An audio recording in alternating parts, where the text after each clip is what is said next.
That's Arlo Johnson in Vernon, BC, August the 13th, 14th.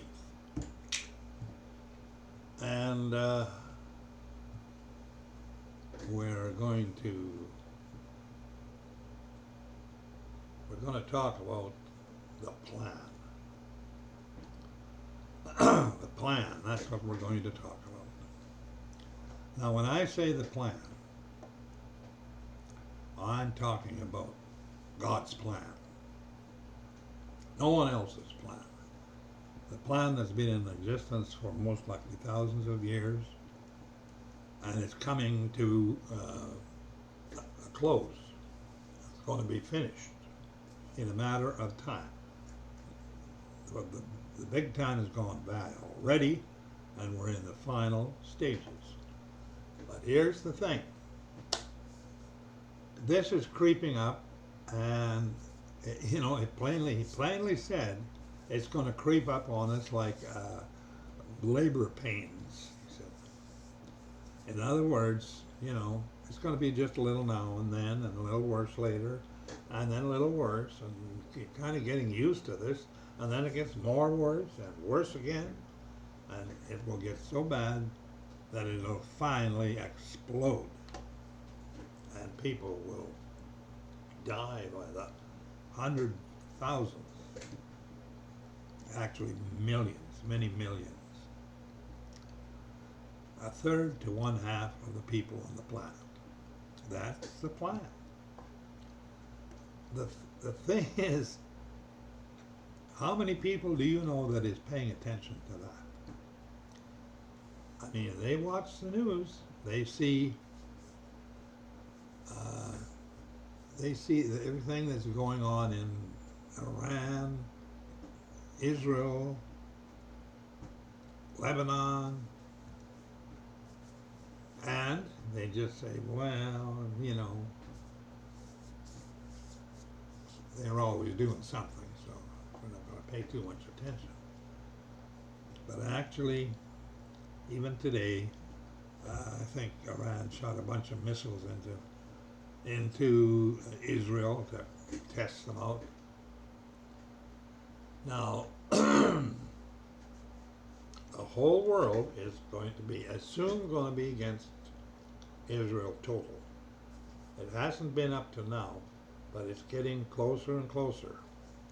Russia, Iran, now even China is kind of getting involved.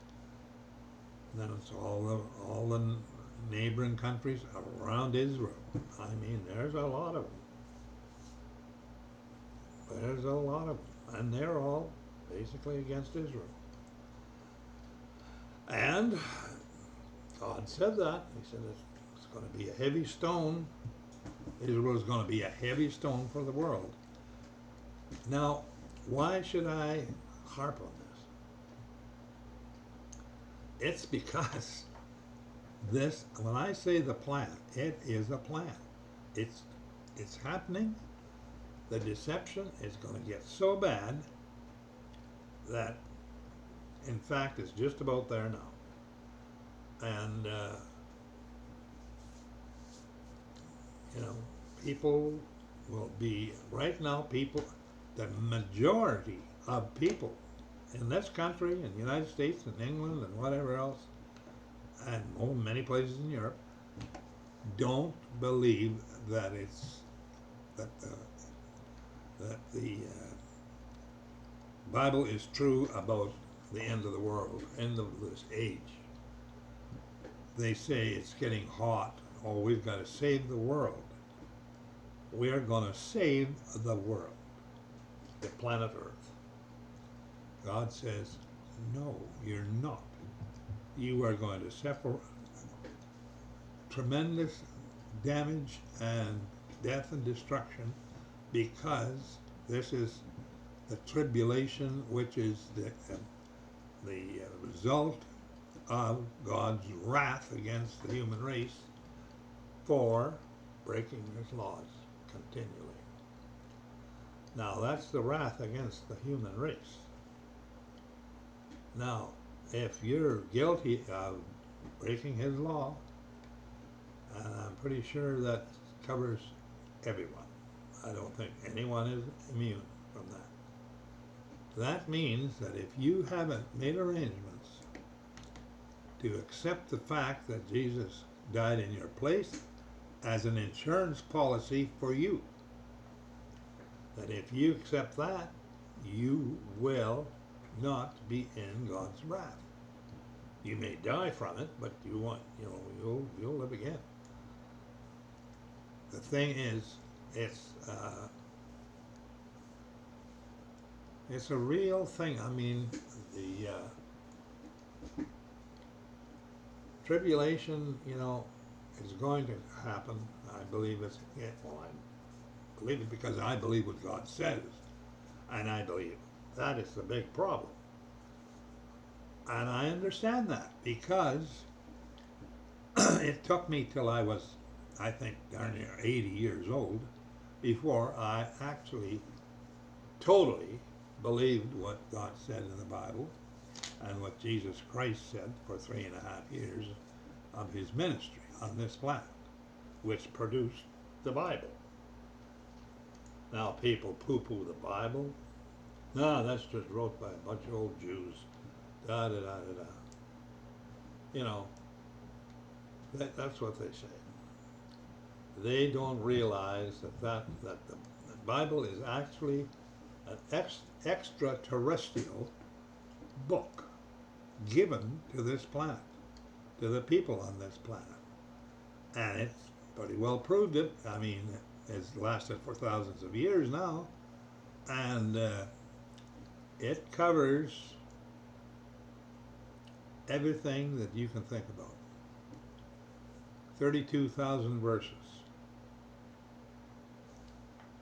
Written by, I think, 15 different authors over, I don't know how many periods of years, but lots of years. And finally put into a book. It's basically, and another way to look at it, it's a handbook for people on earth. It's an operating book and a history book and a future prophecy book. It's absolutely amazing that, for instance, I did not read the book of Revelation until I was maybe 80 years old. And I've gone to church since I was 8 years old. I belonged to the Lutheran church for 60 years. Until about, I don't know what year it would be, but 2000 or something. I think, or 1990 something. I just didn't go to the Lutheran church anymore. I started listening online to different groups. And I settled on one, which I still listen to. I don't actually belong to them or anything. I donated a little bit to them. When I say a little, not very much. I've gone to Seventh-day Adventist church here, on and off, to a little country church out here, which I liked, just because it reminded me of the church I grew up in. And they're a nice bunch of people. They're just country people. They're when I go there, it just seems so mainstream to me, except that they talk about this woman once in a while, who was their leader, sort of. But other than that, I couldn't see the difference between anything. It just looked like a natural, you sing some hymns, and people get up and preach a bit and talk a bit, and then a couple of people sing a song or two, and everyone sings about 3 hymns, and then they shut her down after about an hour. And in this case, they always go and have lunch afterwards. I've been invited for lunch quite a few times. I've never gone yet. But I do that because I've started to try to keep the Sabbath day. And the reason for that is that that's one of the Ten Commandments. You're supposed to keep the commandments. If you want to talk to God about things and rely on His power and His presence, and His saving grace for you, then you got 10 commandments. The Catholics have taken one or two out and changed them around a bit. They don't follow the Sabbath anymore, and they do different things. I can't accept them. I just don't think. I think they're going to be the people at the end of this age who are going to be. The true colors are going to come out. They're going to be with the Antichrist more than anything. The business of deception, that's the big thing. When Jesus Christ left this planet, when he was rising up, he said, don't be deceived. I mean, that's a plain and simple thing he said. Don't be deceived. Did he think people would be deceived? Yes, he did. He knew that. But he warned against it. That it's a dangerous thing. Very dangerous. You know, once I decided that I was going to believe what Jesus Christ said and what God has said in the Bible through his prophets and whatever else, let's face it, Moses wrote the book of Genesis. The book of Genesis is all about the beginning of the world. That's what it's about. Now, Moses was not here at the beginning of the world. That's a good example of how God wrote this. He wrote it through his prophets and his people. And they wrote according to what God led them to do. And I totally believe that. There would be no way that anyone could have spelled out the beginning of this world and everything else on their own. And the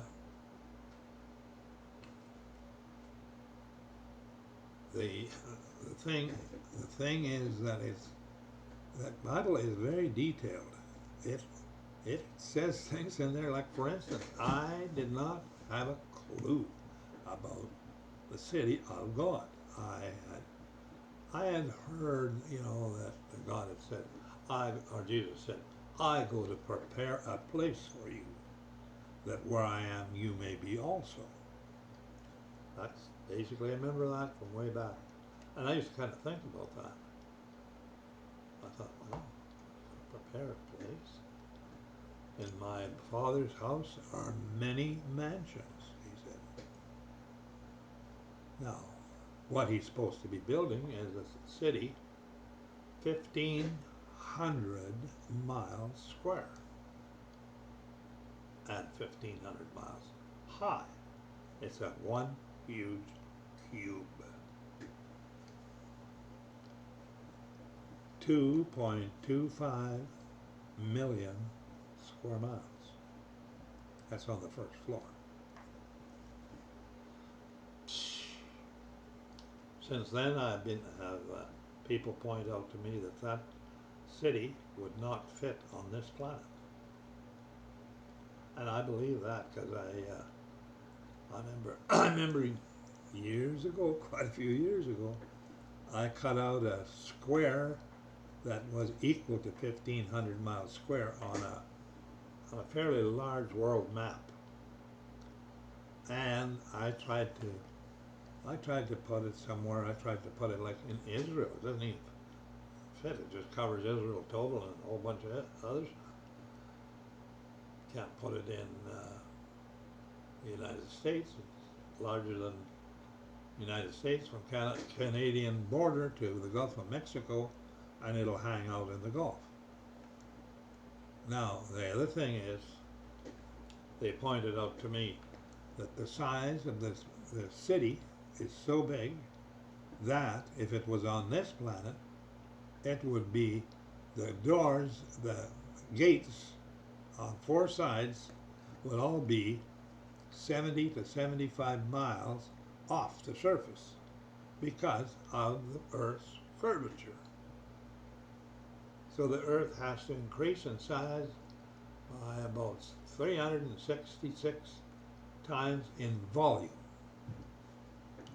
Now, I don't know how much that increases in actual size, but in volume, it has to increase that much. Now, God just plainly says, I make everything new. I create a new heaven and a new earth. That's just one line. You can believe whatever you want. That you could write 10 books about that one line. But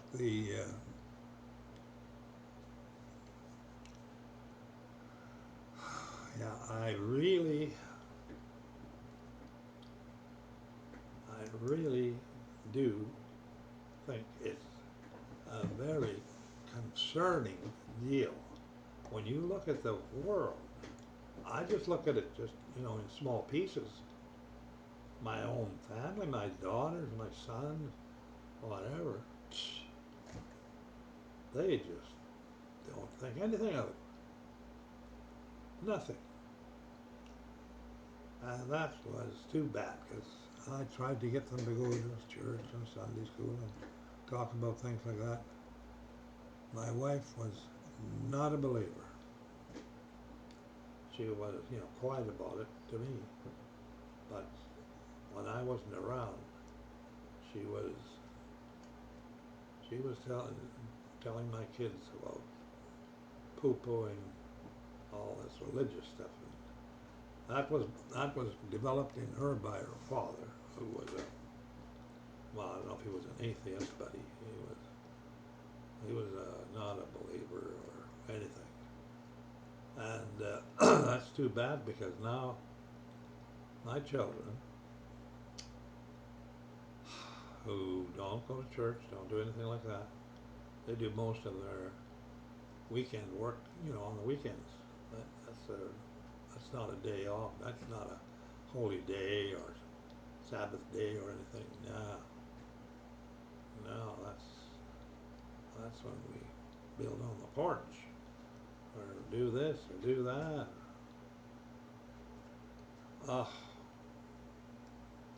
And that means they don't believe in what God believes in. And they believe it's fine to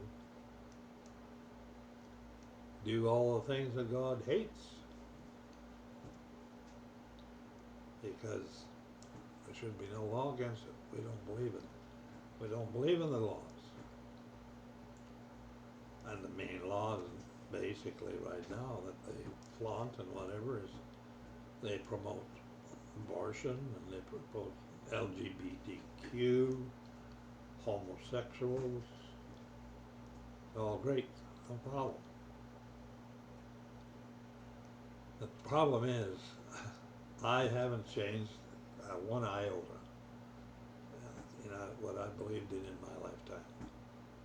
Now they're very disgusted with me because they've changed and I didn't. And to me, that's a pretty bad thing when they won't allow a person, even their father, to have an opinion on something. Not allowed. Now, I'm not going to go along with it because to satisfy my family. No, I can't do that, and I won't do that. No, I've believed this for a long time, and since I, in the, I don't know how many years, it's almost 10 years now anyway. I believe that what Jesus Christ said and what God has said is absolutely gospel. Take it to the bank. And the thing about it is, it's so hard to keep up because, a person just screws up all the time. It's hard to not think about things and hard to not do things that you shouldn't do. Very hard.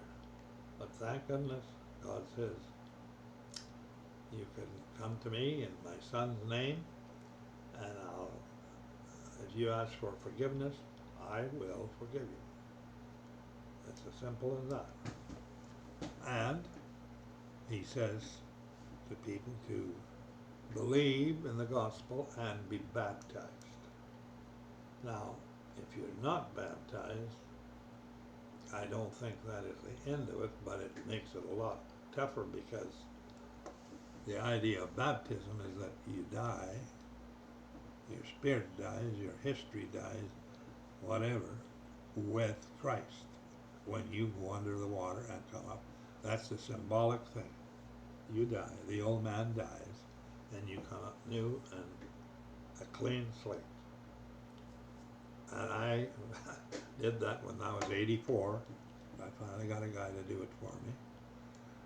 And, I'd be willing to baptize people now because I've been baptized. So. But the thing is wiping the slot clean. The things that you build up in a lifetime is pretty bad. Especially growing up. When you're young, you do a lot of things you really shouldn't be doing. Experimenting with things and whatever. Oh, I'm glad. I'm really glad of that. And, that was such a relief to me. And actually, I prayed about it and I asked God to get this guy to phone me and arrange this. And I waited for about a week to 10 days, and he phoned me, and we arranged it. I never talked to him. In fact, when he phoned me, I said, "Do you know why you're phoning me?" He says, "No, I don't. I just felt I had to phone you." So that's a pretty good indication that that's what happened. And I thank God for that because how do you do some of these things? I'm going to add this part on. I see I'm up to 22 minutes here now. On to another manuscript that I have.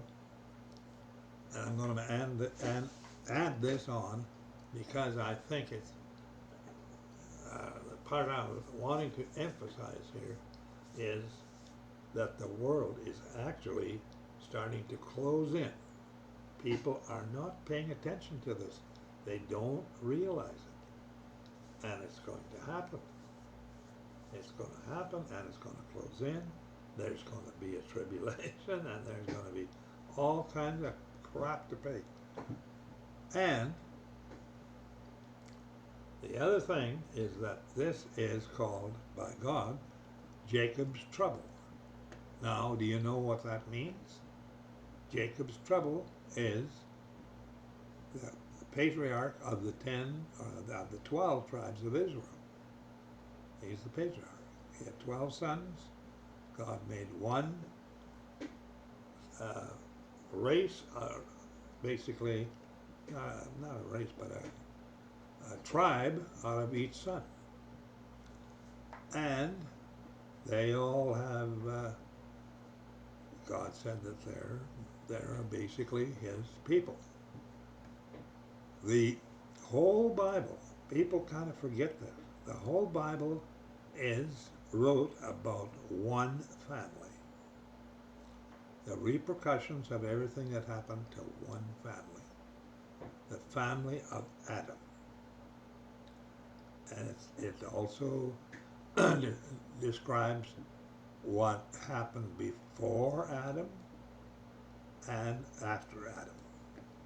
It doesn't talk about the tribes of black tribes in Africa.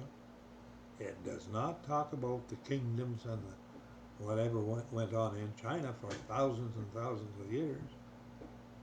It doesn't. It talks about the story of Adam. Now, when you get down to the nitty-gritty of this, the 10 tribes of Israel broke away and left the 2 tribes in the south of Israel. The south of Israel was called Judah, I guess, or something like that. And the top 10 tribes was called Israel, made up of 10 tribes. They started to run things their way. They had kings who were rotten as dickens and did things wrong, all kinds of things. And God says, you are breaking my laws to such an extent that I cannot give you your Abrahamic promise of wealth and land and everything at this time. You are going to have to wait 2,520 years before this will take effect. Now,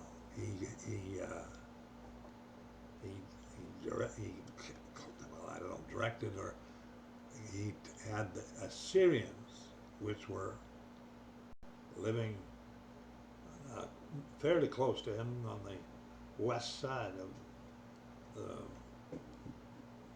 river and whatever. And the Assyrians at that time were a powerful country. He had them attack the 10 northern tribes and take them all captive to Assyria to start with. And there was 6 million of them. Now, I don't know what year that was, but way back.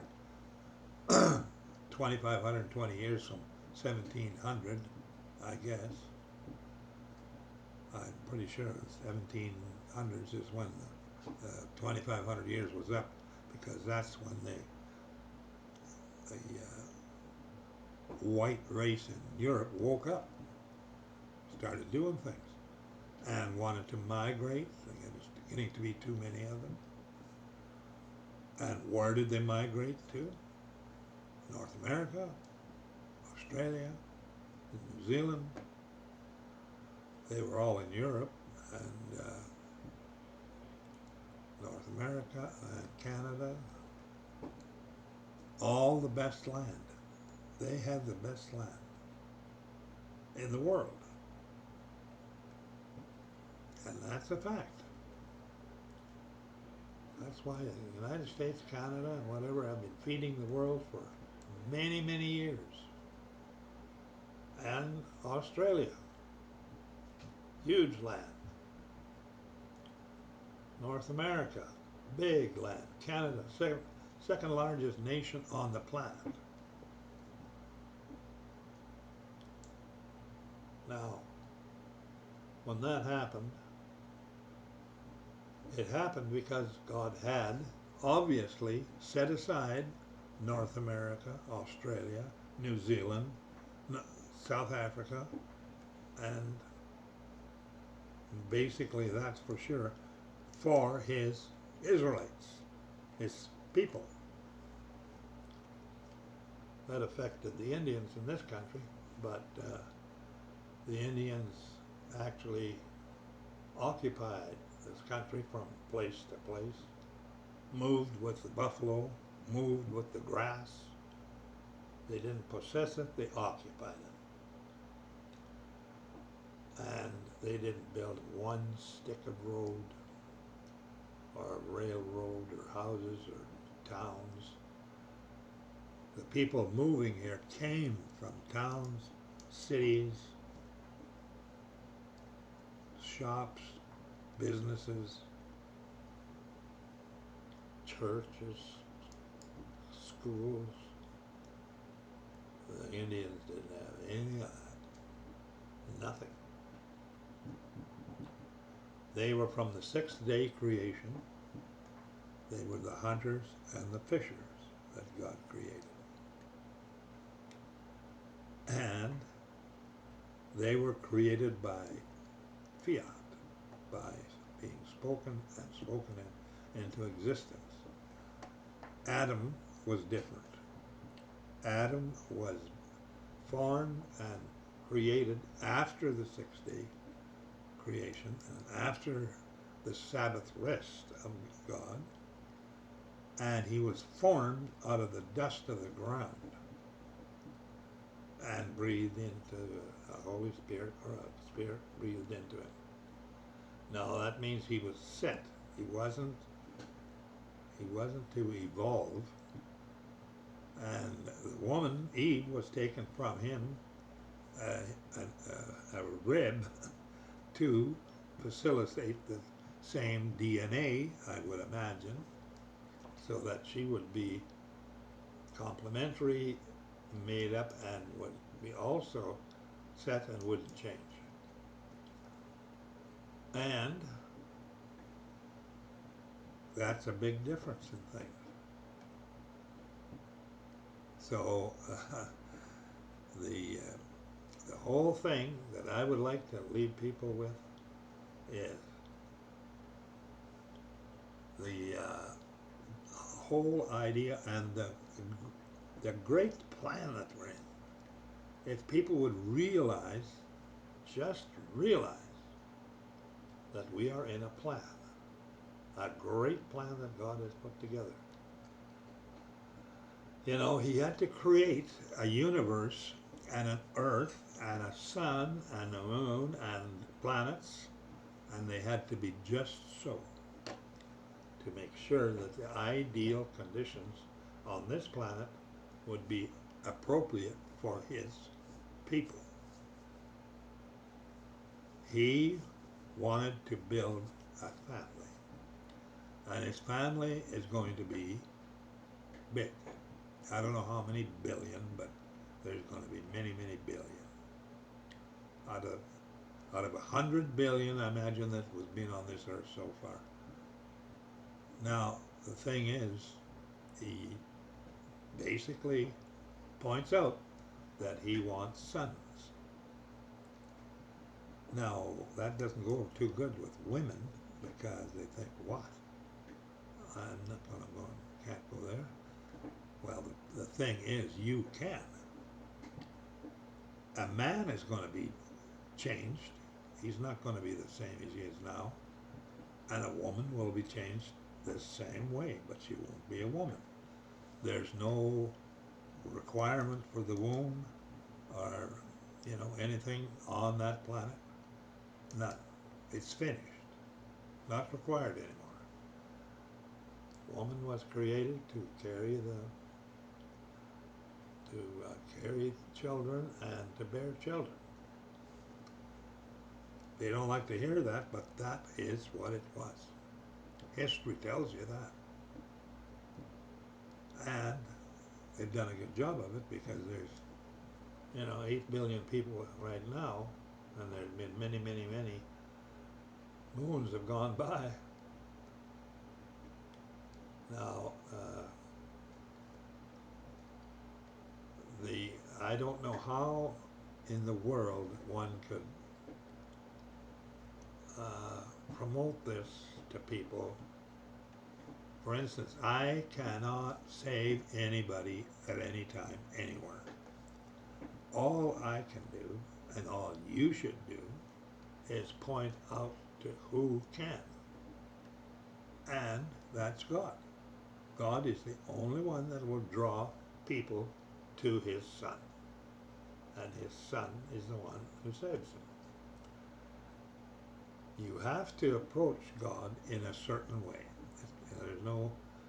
It's a certain way, because people have no idea and no real recognition of who it is they're praying to. And I'm being allowed to do this. Basically, he says you got to ask to come to me, you have to come in the name of my Son. If you come in the name of my Son, I will listen to you. I will hear you. Now that's open 24 hours a day, 7 days a week.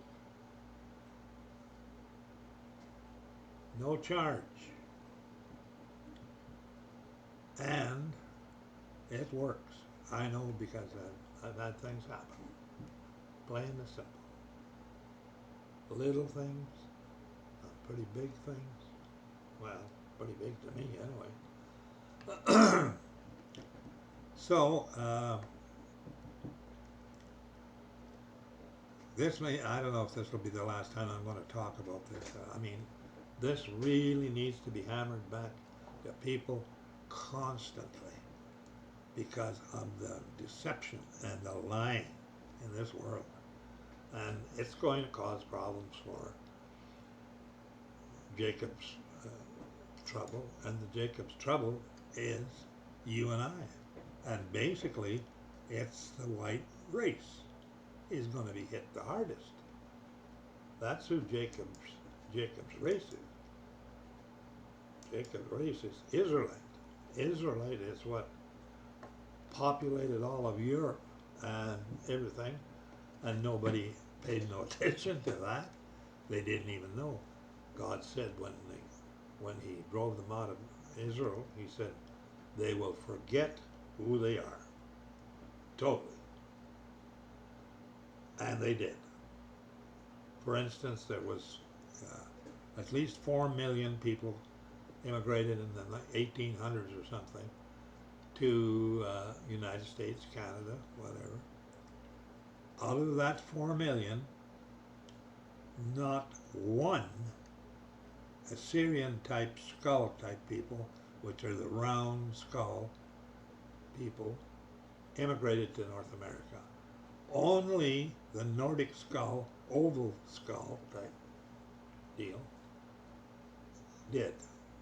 And they all thought they were German. But they weren't.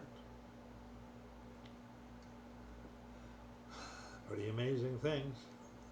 The amazing thing is that people, without finding out about the Bible or being listened to or hear, the thing is, you just about got to do this research on your own to not be deceived by fancy preachers and slick advertisement.